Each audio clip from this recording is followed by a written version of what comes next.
Welcome back to our channel, ladies and gentlemen. I'm glad that you chose to be in this show. Thank you very much for your continued support.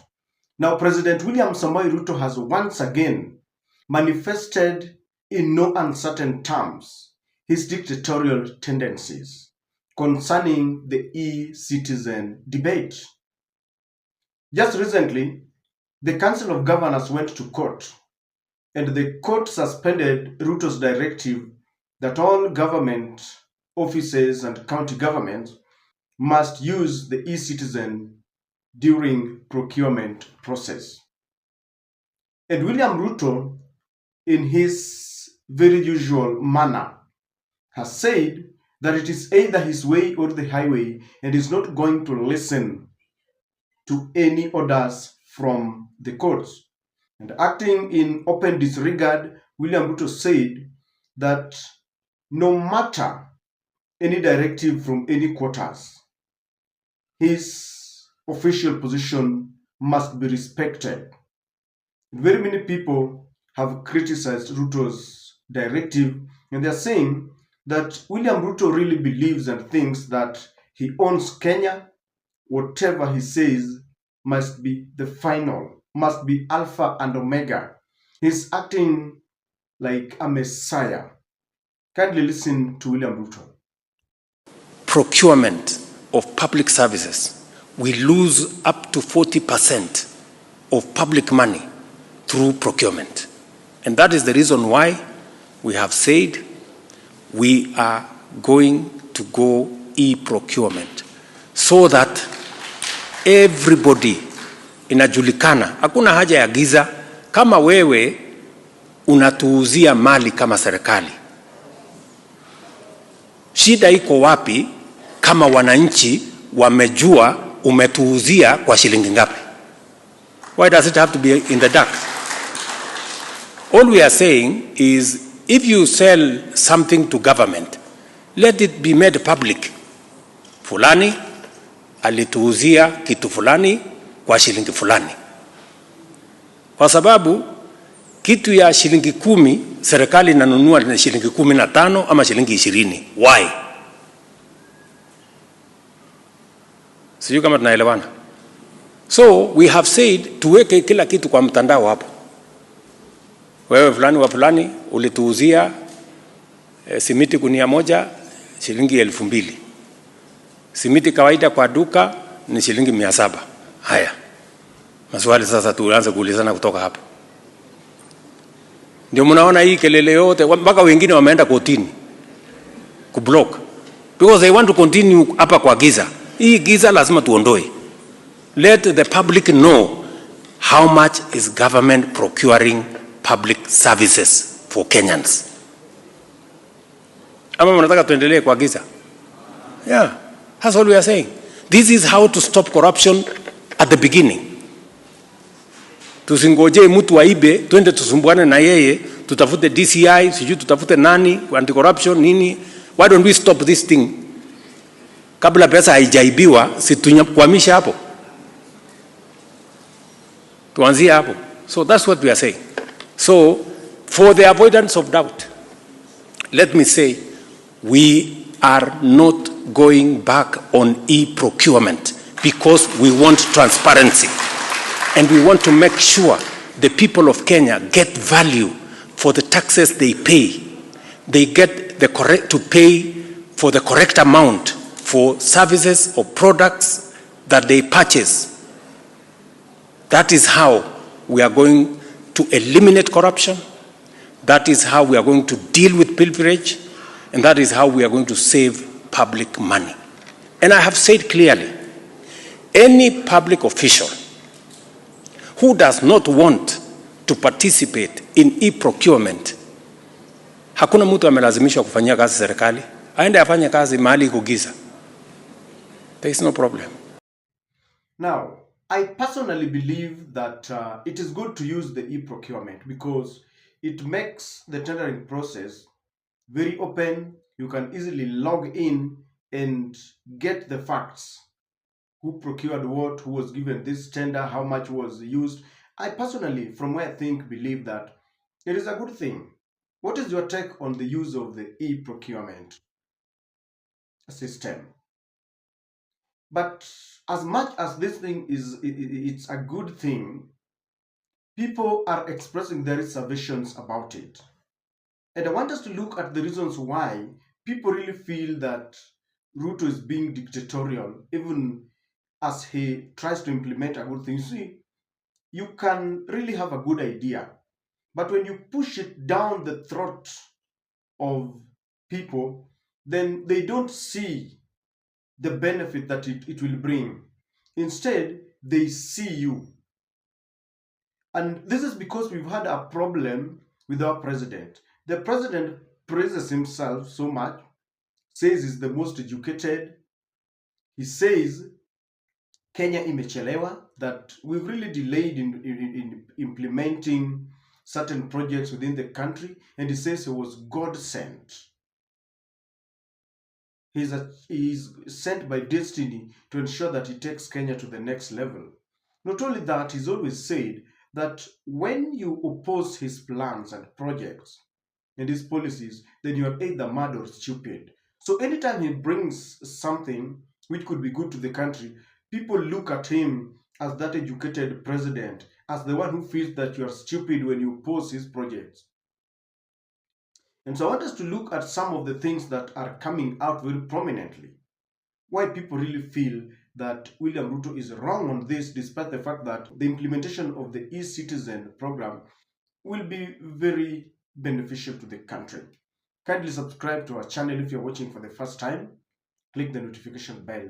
Don't forget to like and share videos. Ladies and gentlemen, the president is acting in disregard to orders from the courts. The courts had suspended his directives, and he should respect the orders from the court.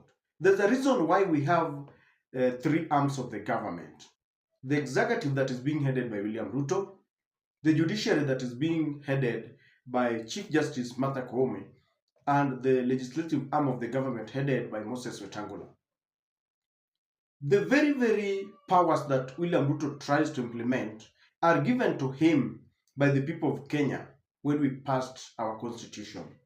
The same people give parliament the authorities to act in accordance with the law, and the judiciary also gets the powers from Kenyans. So William Ruto cannot purport that as a president he's acting, with alone, or rather thinks that he's got more powers than these other branches of the government. And in a way, he is disregarding the principle of separation of powers. It is the duty of the judiciary to interpret laws. When the governors felt that the directives from the president did not argue well with them and bypassed certain principles, there's nothing they could do except to run to the courts to interpret whether William Ruto was right or wrong. And William Ruto must respect. I remember in the 2022 general election, when Ruto was pronounced and declared the winner of that election, the opposition went to court. Despite the fact that Martha Koome used non-judicial terms like hot air and wild goose chase, the declaration was made and they had to respect that authority of the courts. And that is why William Ruto is the president to date. Had the opposition maintained their position that we do not agree and we are not going to accept that you are the president, Kenya would still be in political chaos to date. And so William Ruto must understand that the same court that he wants to disregard is the very court that gave him his victory. So he goes against the principle of separation of powers and is acting in disregard to the court orders. He should not make such statements when we have a matter pending in court. In fact, he should allow things to stand the way they are, the status quo. Because I remember the court ordered that both the manual and the electronic, the court ordered that both the manual and the electronic system should be allowed. And Ruto should accept it as such, pending the hearing and judgment of the same case. Number two, there is a problem with our president, and this has been mentioned in every project or policy that he wants to implement. William Ruto is forceful, and I want to quote some of the grievances of the governors. They were saying that this directive was forceful. Like Ruto believes that it must be done his way, and it goes against the principle of autonomy. You see, we have a two-tier government, the national and the county government. We all understand that there must be a coordination between the two so that Kenyans and wananchi wa kawaida get projects done to them, because as we speak, there's a certain amount of money that comes from the national government to the county government. But that autonomy must be respected. That's why we have a governor who acts as the president of that county. So the national government cannot purport that they want to force how things are done at the county level.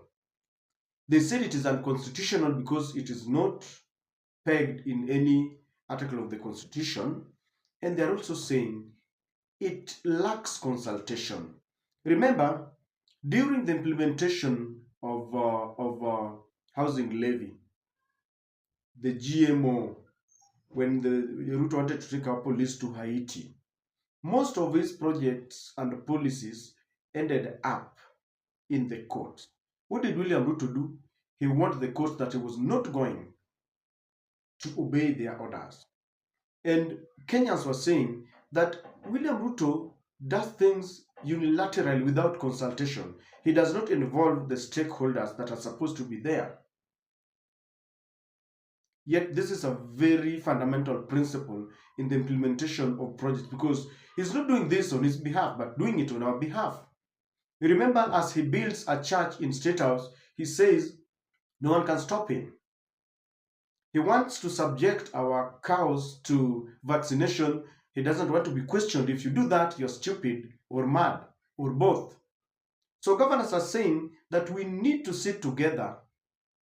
I mean, it doesn't cost William Ruto calling them for some meeting so that they understand. They agree on certain modalities. If it can wait for some days or months or a few years, because I think the governors requested for certain months so that they put things in place, but William Ruto does not want to listen to this. So doing things without consultation, with a lot of authority, as if he owns this country, is something that people really criticize. In all this, there is something that William Ruto does not answer. And I think this is where the problem is. Just recently, it was this report from the Controller of Budget, Margaret Nyakango, who said that in the very, very e-citizen, that is the bone of contention, 11 billion, a whooping 11 billion Kenya shillings was stolen, and it got into people's pockets.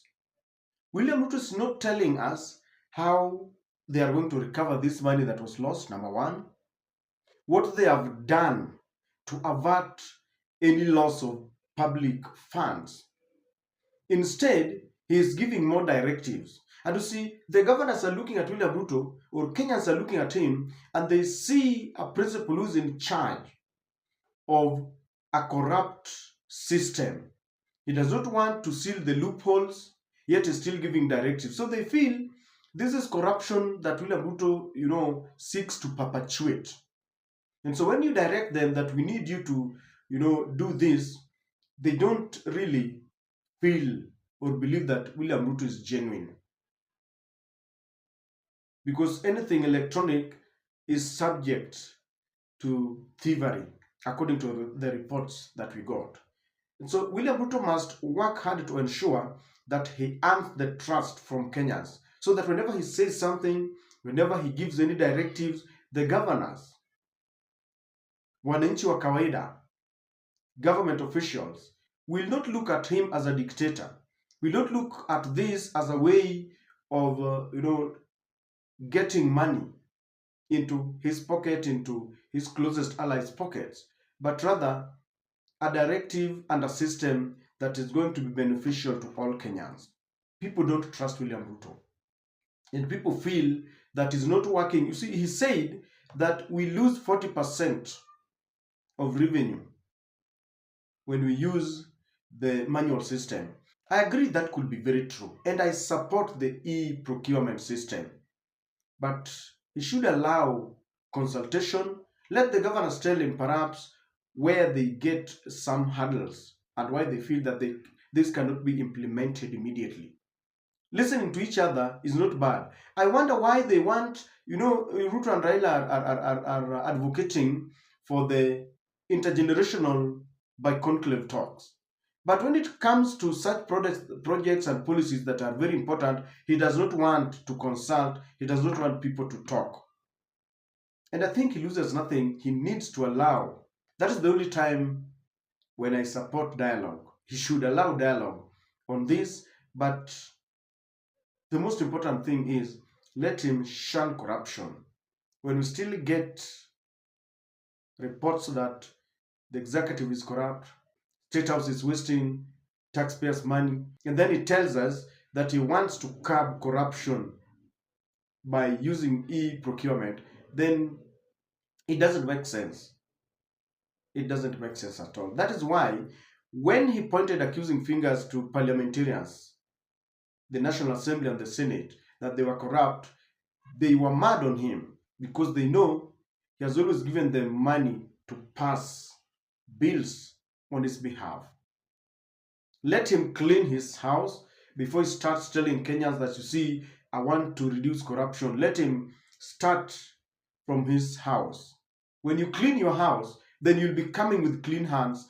Hakuna mtu atakupinga. Even Kenyans themselves will support you.